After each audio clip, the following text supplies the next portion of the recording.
The crystal chandelier above our family's dining table cast sharp shadows across my brother Marcus's face as he dropped the bombshell with a self-satisfied smirk. I'd come to Sunday dinner at my parents' estate expecting the usual condescension about my hobby investments. But this was different. "What did you just say?" I asked quietly, setting down my fork with deliberate care. Marcus leaned back in his chair, swirling his wine glass like he'd just closed a major business deal. "I sold those worthless stocks you left in the shared portfolio account. The one Dad set up for both of us years ago. Someone had to be the adult here." My mother dabbed her lips with a linen napkin, her diamond bracelet catching the light. "Honestly, Claire, you should thank your brother. He's always been better with money. Those penny stocks were just gathering dust." "They weren't penny stocks," I said evenly. "Whatever they were," Marcus interrupted, "they're gone now. I got $47,000 for the whole lot. Which, considering you probably paid nothing for them, is a decent return. I'm putting the money into my restaurant expansion. At least one of us knows how to build real wealth." My father nodded approvingly from the head of the table, cutting into his prime rib. "Marcus is right. You've been playing around with those investment apps for years, Claire. Your brother has 3 successful restaurants. He knows what he's doing." I took a slow sip of water, processing what I'd just heard. The stocks Marcus had sold weren't just any securities. They were Series G protected federal investment securities, government-backed instruments that I'd been assigned as part of my position. Protected securities. With federal tracking protocols. "When did you sell them?" I asked. "This afternoon," Marcus said proudly. "Found a buyer who didn't ask too many questions. Cash deal. Already deposited." My younger sister Jennifer giggled from across the table. "Claire's face right now. He's so mad. Maybe this will teach you to get a real job instead of pretending to be some kind of financial wizard." "I have a real job," I said quietly. "Oh please," Marcus scoffed. "You work from home doing consulting. That's code for unemployed. Meanwhile, I'm running actual businesses, employing real people, making real money. Dad's right. I should have liquidated your position in that account years ago. You clearly don't know what you're doing with investments." My mother reached over and patted my hand with false sympathy. "Darling, maybe this is a blessing. You can finally stop obsessing over those silly stock charts and focus on finding a proper career. Your brother is trying to help you." "Help me," I repeated flatly. "Yes, help you," Marcus said, his voice taking on that patronizing tone he'd perfected since business school. "Look, I know you're upset, but you need to face reality. You're 32 years old, living in that tiny apartment, no husband, no real career. Those stocks were never going anywhere. At least now the money is doing something productive." Jennifer nodded enthusiastically. "Marcus's new restaurant in the business district is going to be amazing. He's putting in a wine cellar that costs more than Claire probably makes in a year." "How much did you say you got for the stocks?" I asked Marcus, keeping my voice level. $47,000. "Why, you want to see the deposit slip?" He pulled out his phone with a flourish. "See? Right there. Deposited at 3:47 p.m. today. The buyer was some investor type, didn't even haggle much. Probably felt sorry for you having such a pathetic portfolio." I studied the screen he showed me. The transaction was real. He'd actually done it. "Who was the buyer?" I asked. Marcus waved dismissively. "Some guy named Peterson. Met him through a business contact. Cash buyer, very discreet. That's how real deals get done, Claire. Not through your little smartphone apps." "You sold federally protected securities to a cash buyer you met through a contact," I said slowly. "They weren't federally protected," Marcus laughed. "They were junk stocks in some obscure government contractor companies. Nobody cares about those." My father set down his knife and fork with a sharp clink. "Clear enough. Your brother made a smart business decision with assets that were going nowhere. Be grateful he's willing to manage the family portfolio since you clearly can't." "The family portfolio," I said. "You mean the joint account that was set up for emergency access, not for either of us to unilaterally liquidate the other's holdings." "Semantics," Marcus said. "We both had equal access. I exercised my rights as co-holder. If you wanted exclusive control, you should have moved them to a private account. Your mistake." I pulled out my phone slowly. Everyone at the table watched me with varying degrees of amusement and irritation. "What are you doing?" my mother asked. "Please don't tell me you're going to call some lawyer. Marcus didn't do anything wrong." "I'm not calling a lawyer," I said calmly, scrolling through my contacts. I'm calling my office. Jennifer burst out laughing. Your office? That's rich. What are they going to do? Send a sternly worded email? I found the number and pressed dial. It rang twice before a familiar voice answered. Director Hayes, I said clearly. This is Senior Analyst Thornton. I need to initiate SEC Protocol 7. Authorization code Delta Tango 973. The table went silent. Yes, ma'am, I continued. Full unauthorized sale of protected government securities. Series G classification. $812,000 in tracked federal instruments sold to an unknown cash buyer approximately 3 hours ago. Joint account violation with federal monitoring status. Marcus's face had gone pale. What are you? I held up one finger, still speaking into the phone. Transaction details. Wells Fargo joint account, number ending in 4793. Sold by Marcus Thornton, my brother, to a buyer named Peterson. Cash deposit of $47,000 received at 3:47 p.m. today. I'm at the family residence now. Yes, the Thornton estate in Riverside. My father stood up abruptly. Claire, what is this nonsense? I ignored him, listening to Director Hayes on the other end. Understood. Federal Securities team and local FBI field agents. ETA 20 minutes. I'll secure the location and ensure all parties remain present. Ma'am. Thank you. I ended the call and set my phone on the table with deliberate care.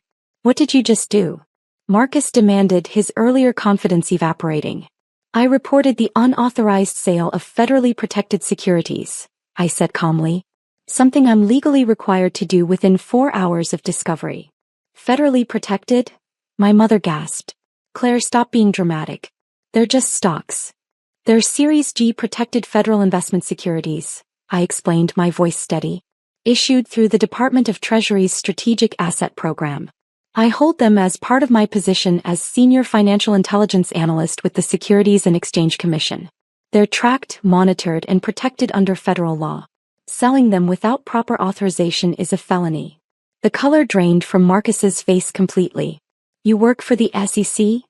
For the past 6 years, I said. I'm part of the division that monitors and protects high-value government investment instruments. Those worthless stocks you sold were actually strategic federal holdings worth approximately $812,000. You sold them for $47,000 to an unauthorized buyer in a cash transaction. That's federal securities fraud, money laundering, and theft of government property.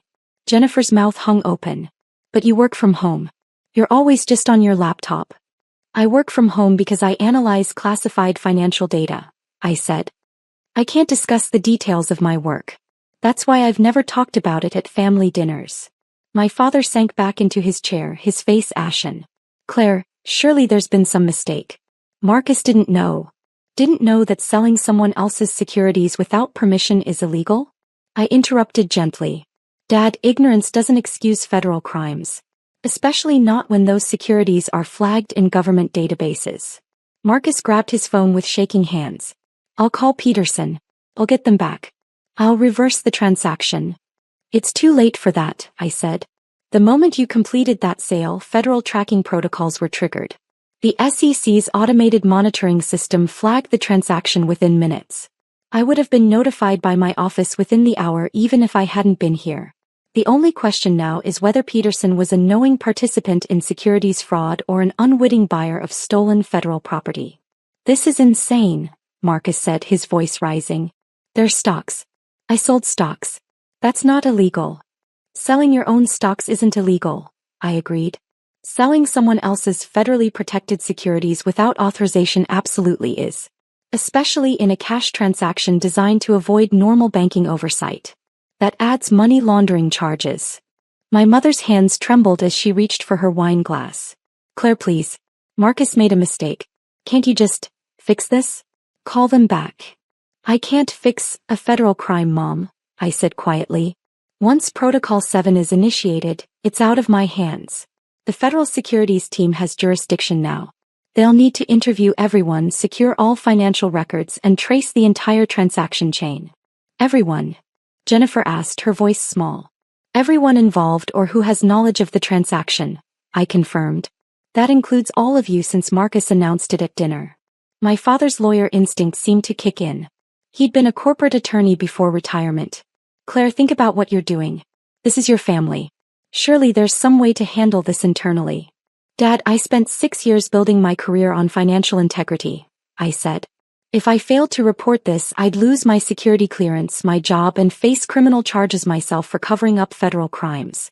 Would you ask me to throw away my entire career to protect Marcus from the consequences of his own actions? The doorbell rang, echoing through the large house. That was faster than 20 minutes, I noted, standing up. They must have had a team nearby. Marcus lunged up from his chair. Don't answer that. Marcus, sit down, I said firmly. Running will only add more charges. Federal agents are already at every exit by now. That's standard protocol. My mother started crying softly. This can't be happening. Not to our family. I walked to the front door, my family frozen at the dining table. Through the decorative glass panels, I could see at least 6 dark SUVs parked in our circular driveway. Men and women in navy windbreakers with bright yellow FBI and CC lettering were already positioned around the property. I opened the door to find Director Hayes herself standing there, flanked by 2 FBI agents and 3 SEC enforcement officers. She was a stern woman in her 50s with silver hair and sharp eyes that missed nothing. Director Hayes, I said professionally. Thank you for responding so quickly. Analyst Thornton, she nodded. Given the value of the securities and the irregular nature of the sale, we mobilized immediately. Where is the subject? My brother Marcus is in the dining room with the rest of my family. He has his phone with him and may have contact information for the buyer. FBI will need that phone, one of the agents said, stepping forward. He was tall, broad-shouldered, with the bearing of someone who'd spent years in federal law enforcement. I'm Special Agent Rodriguez. This is Special Agent Chin. We'll be handling the criminal investigation while the SEC addresses the securities violations. Director Hayes gestured to the 3 SEC officers behind her. These are senior enforcement officers Williams, Jackson, and Park. They'll need to document all financial records related to the transaction. Of course, I said, stepping aside. Please come in. My family watched in stunned silence as the federal agents and SEC officers filed into our dining room. The elegant dinner party had transformed into a crime scene investigation in seconds. Special Agent Rodriguez approached the table, pulling out his badge. Marcus Thornton? Marcus nodded wordlessly, his face now greenish pale. I'm Special Agent Rodriguez with the FBI's Financial Crimes Division. I need you to remain seated and keep your hands visible. You're being detained for questioning regarding the unauthorized sale of federally protected securities. You have the right to remain silent. Anything you say can and will be used against you in a court of law. You have the right to an attorney. Wait, my mother cried. You're arresting him? He's being detained, Agent Chin clarified, moving to Marcus's side. If you could stand up slowly, Mr. Thornton, and place your hands behind your back. This is barbaric, my father shouted. He's not a criminal. Director Hayes stepped forward, her voice carrying authority that silenced the room. Mr. Thornton, your son sold $812,000 worth of government-protected securities for $47,000 in an unauthorized cash transaction. That's not a simple mistake, it's multiple federal felonies. The FBI is well within their rights to detain him. Officer Williams approached me with a tablet. Analyst Thornton, I need you to verify the securities in question. I took the tablet, scrolling through the list. These are correct. Series G instruments, all issued through the Strategic Asset Program between 2019 and 2024. Total verified value as of market close today, $812,340. And you had exclusive ownership? Williams asked. Yes. They were placed in a joint access account with my brother for emergency purposes only, but ownership was explicitly mine. All documentation is in my federal personnel file. Marcus was being handcuffed now, tears streaming down his face. Claire, please. I didn't know. I swear I didn't know. Sir, please stop talking, Agent Rodriguez advised. You really should wait for your attorney. Jennifer was sobbing openly. Claire, how can you let them do this to him? I met her eyes across the table. I'm not doing this to him, Jen. He did this to himself when he decided to steal and sell federal property. Officer Jackson was examining Marcus's phone, which Agent Chin had confiscated. Director Hayes, we have multiple messages here discussing the sale. including one to someone named Peterson confirming, cash only, no paper trail. That's going to be problematic for the defendant. My father's face went from pale to gray. Marcus, you didn't. I just wanted to avoid taxes. Marcus blurted out. Peterson said cash deals were cleaner, less government oversight. Mr. Thornton, stop talking, Agent Rodriguez ordered sharply. You're making this significantly worse. Director Hayes pulled out her own phone, stepping away to make a call. I could hear her speaking quietly. Yes, sir. We have the perpetrator in custody. The buyer's identity is confirmed as Jonathan Peterson. Running him through databases now. Given the deliberate structure to avoid oversight, we're looking at knowing securities fraud, not just negligent handling. Officer Park approached my parents. Mr. and Mrs. Thornton, I need to ask you some questions about your knowledge of these securities and the joint account structure. We didn't know anything, my mother insisted. We just thought Claire had some small investments. We had no idea they were government property. But you were present when your son announced he'd sold them? Park asked, typing notes on his tablet. Yes, but... And neither of you questioned the legality of him selling his sister's property without her consent? My father found his voice. We assumed the joint account meant joint ownership. That both our children had equal rights to manage the assets. Officer Park nodded, making notes. That's a common misconception, but it doesn't excuse facilitating the transaction by failing to question it.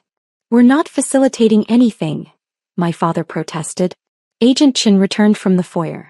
Director Hayes, we have the financial forensics team pulling up now. They'll need access to all computers and financial records in the house. My mother gasped. You're searching our home? We have a warrant being processed as we speak, Agent Rodriguez confirmed. Given the nature of the crime and the possibility of additional unauthorized transactions, we need to examine all financial records. It's standard procedure in federal securities cases. Marcus was being led toward the door, still in handcuffs. Claire, he called desperately. Claire, please. I'll pay it back. I'll give you every penny. I stood up, meeting his eyes. Marcus, you can't pay back $812,000. You sold it for $47,000. Even if you could, it wouldn't matter. These weren't my personal stocks, they're federally protected instruments. You didn't just steal from me. You stole from the United States government. But I'm your brother, he said, his voice breaking. And I'm a federal analyst who swore an oath to uphold the law, I replied quietly. I couldn't protect you even if I wanted to. And honestly, Marcus, after years of you dismissing my career, mocking my work, and treating me like a failure, I don't want to. Agent Rodriguez guided Marcus out the front door. Through the windows, I could see him being placed in one of the SUVs. Director Hayes approached me, her expression professional but not unkind. Analyst Thornton, you'll need to come to the field office tomorrow to give a complete statement. This will likely be a complex case. I understand, ma'am, I said.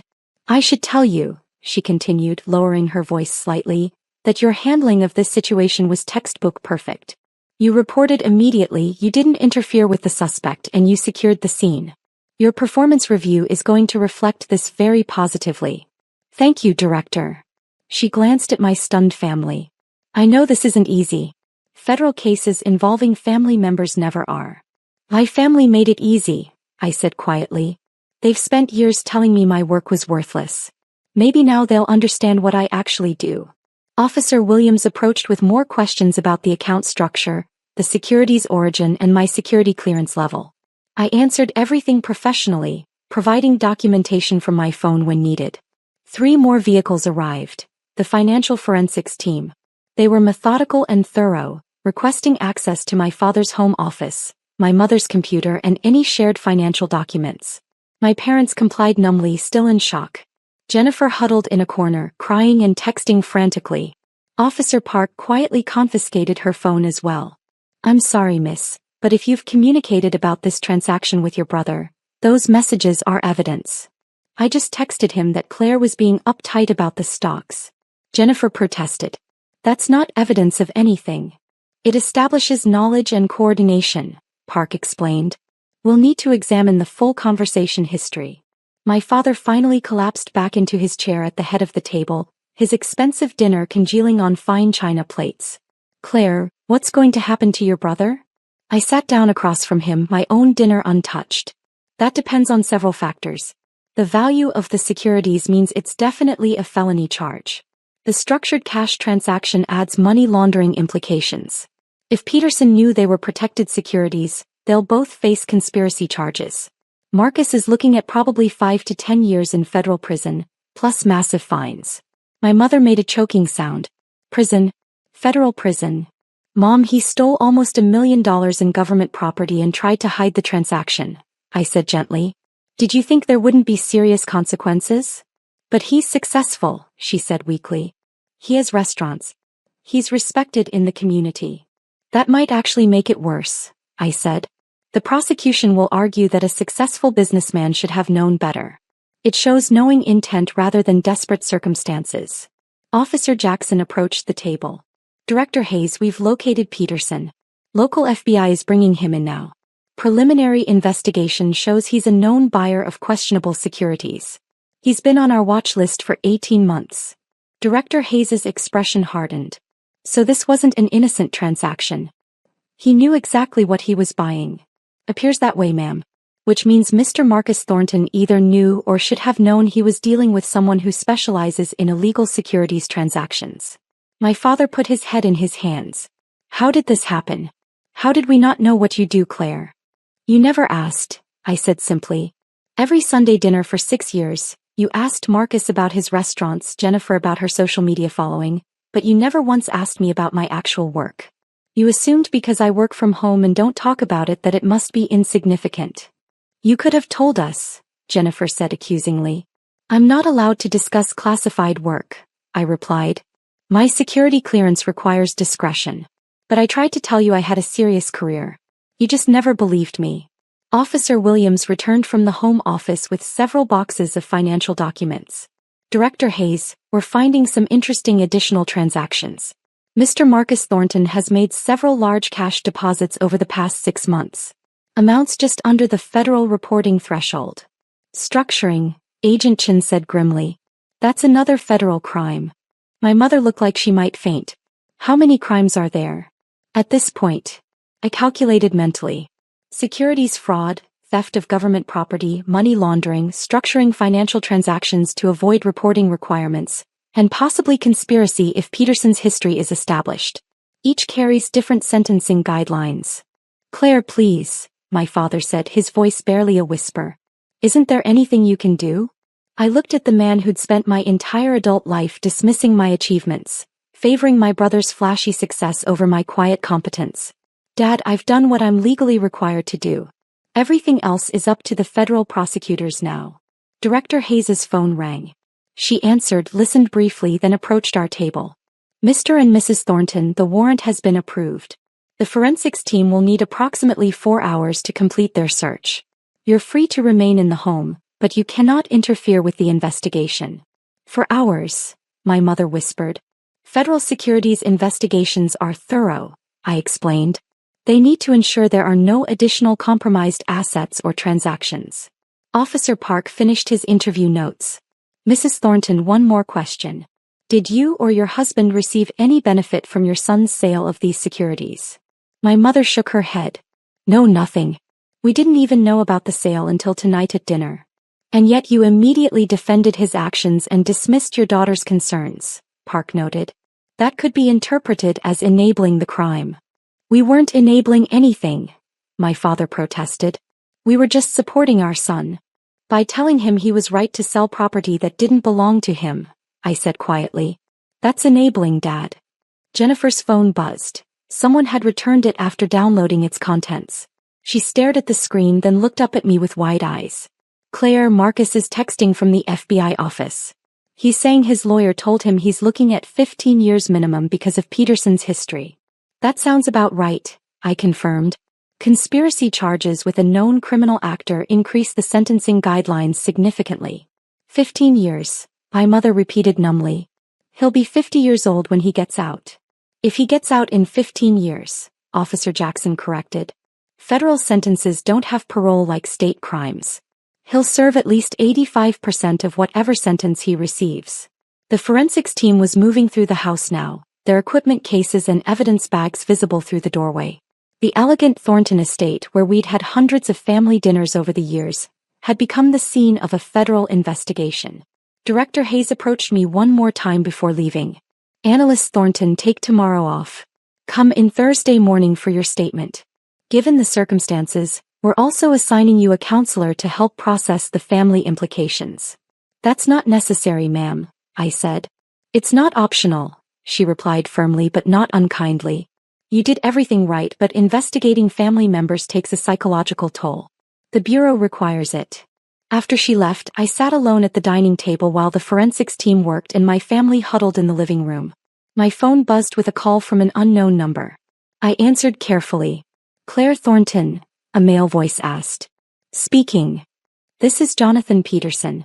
I think we need to talk about those securities your brother sold me. I put the phone on speaker and gestured to Officer Williams, who immediately began recording. Mr. Peterson, I have nothing to discuss with you.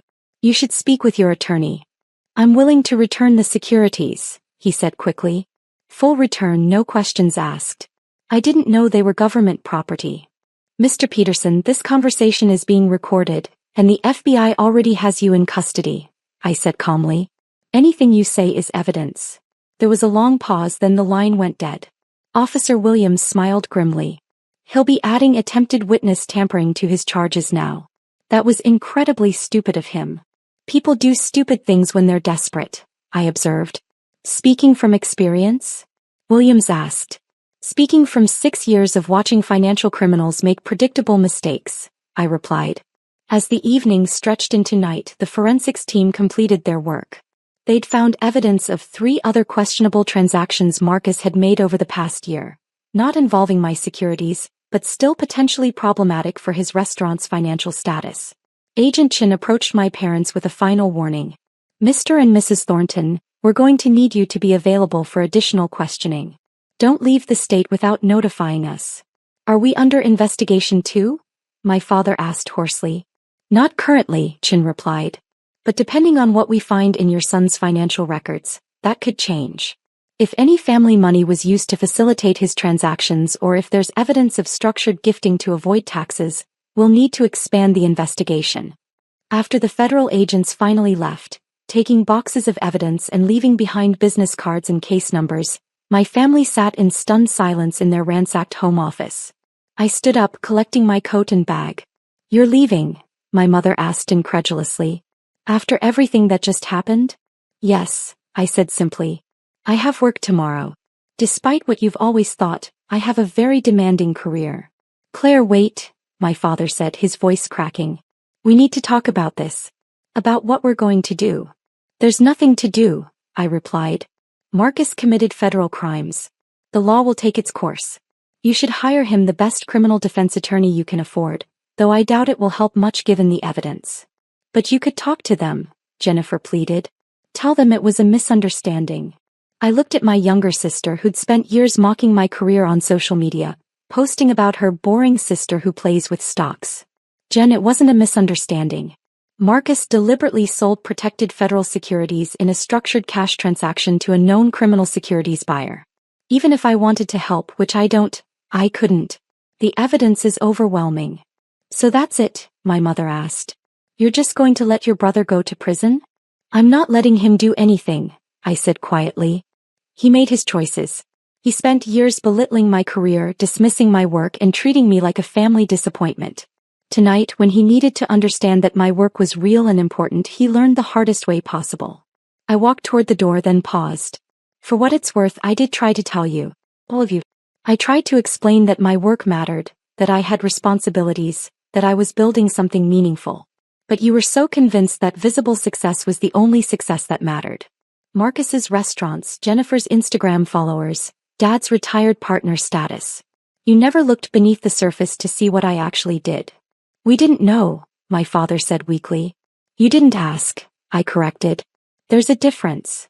I left them there in their elegant home, surrounded by evidence tags and FBI business cards, their perfect family dinner destroyed by federal crimes and broken trust. My phone buzzed as I drove home. A text from Director Hayes. Peterson is cooperating. Full confession. He paid Marcus $47,000 knowing the securities were worth $812,000. They'll both face maximum sentences. Your brother's preliminary charges. securities fraud, theft of government property, money laundering, conspiracy and structuring. Total exposure: 12 to 20 years federal prison, $500,000 in fines, asset forfeiture of the 3 restaurants. Excellent work tonight. Analyst Thornton. I pulled into my tiny apartment parking lot, the 1-bedroom condo that my family had always mocked. It was small, yes, but it was mine. Paid for with my federal salary, my bonuses for excellent security analysis work, and my complete lack of need to impress anyone with flashy success. Inside, I changed into comfortable clothes and opened my laptop. My work email had 17 new messages, most marked classified. The same boring, worthless work my family had dismissed for 6 years. 3 days later, I sat in a federal prosecutor's office giving my official statement. Assistant U.S. Attorney Michelle Torres was handling the case personally. It was high-profile enough to warrant senior attention. Your brother's attorney is pushing for a plea deal, she told me. But given Peterson's confession and the evidence of deliberate structuring, we're not inclined to be generous. What are they offering? I asked. He wants to plead to negligent handling of securities in exchange for dropping the conspiracy and money laundering charges. Would result in probably 18 months minimum security and a $50,000 fine. And you're considering it? Torres smiled coldly. Not remotely. Your brother sold $812,000 in protected government securities to a known criminal for $47,000 in cash. That's not negligence. That's knowing participation in securities fraud. We're offering him one deal. Plead guilty to all charges, cooperate fully, and we'll recommend the lower end of sentencing guidelines. 12 years instead of 20. Will he take it? His attorney says he's still hoping for family intervention. Something about his sister working for the SEC and surely having influence. I shook my head. I'm a senior analyst, not a director. And even if I had influence, I wouldn't use it. My brother needs to face the consequences of his actions. Your family isn't happy with you, Torres observed. My family has never been happy with me, I replied. This is just the first time they've had a reason to admit it. The trial, when it happened 6 months later, was swift and devastating. Peterson had already pleaded guilty and testified against Marcus, confirming that Marcus had specifically sought out a cash buyer willing to avoid oversight. Text messages showed Marcus joking about screwing over his uptight sister, and finally making real money off her worthless portfolio. The jury deliberated for 3 hours before returning guilty verdicts on all counts. At sentencing, Marcus's attorney presented character witnesses, fellow restaurant owners, community leaders, even a city councilman who praised Marcus's business acumen. Then the prosecutor called me to make a victim impact statement. I stood at the podium looking at my brother in his expensive suit, his face gaunt from 6 months of legal stress. Your Honor, I began, my brother didn't just steal government securities. He stole my credibility, my family's trust in my career, and my sense of security in my own family. For 6 years, I worked hard to build a career in federal financial analysis.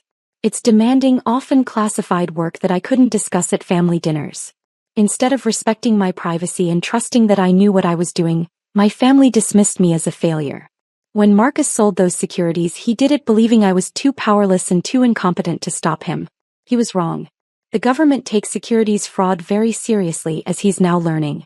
I hope during his incarceration he has time to reflect on the fact that quiet competence is often more powerful than flashy success. I don't forgive him. I don't feel sorry for him.